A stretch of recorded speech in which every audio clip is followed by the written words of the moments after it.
Hello. So this is my idea for a team composition. So look closely. First off, you notice there's two mid. So why two mid? Well, there's twice the amount of places to ward in mid. You got two flanks as compared to the side lanes, which just have the one.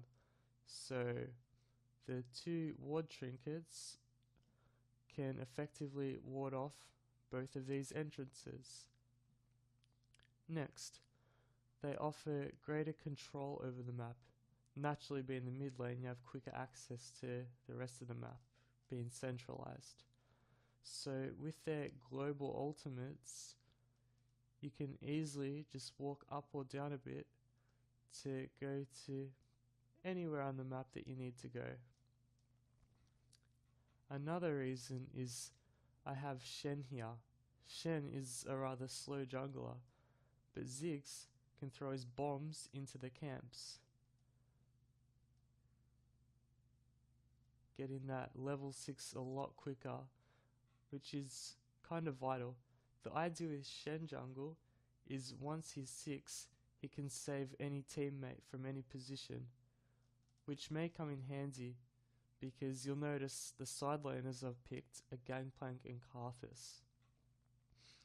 Now, karthus can 1v2 pretty well because his Q is on a 1-second cooldown and has 875 range. Gangplank, his heal also removes all crowd control, so he's very safe and he can just farm up with his Q. Now, if either of the enemy side lanes has a really hard to deal with CC, you can put Gangplank in that lane and just use W to get away.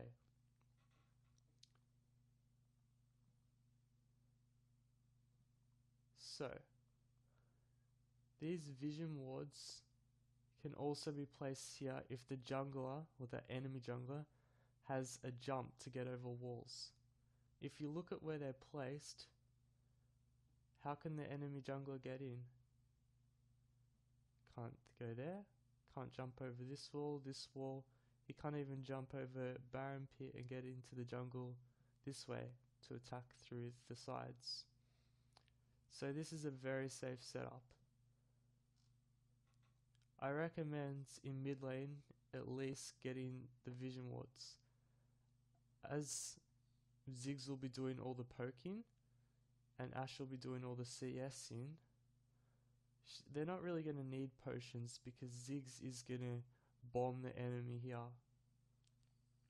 So he should start off with the blue support item, the Spell Thief's Edge. So what else is with this team composition? Well, the idea is that these side lanes will reach level 6 very fast, and once they do, they have global pressure with both of their ultimates. Once Ashe is level 6 and Ziggs is level 6 also, they can combo probably the enemy mid laner, but potentially enemy champion with the Ashe arrow, and all these ultis will hit once the Ashe arrow hits. So how much damage is that? All up 800 damage, and that's minimum, factoring in a bit of magic resistance. Also, you can count the Ziggs bomb hitting 2 after that, his Q, so it's going to be over 1000 damage.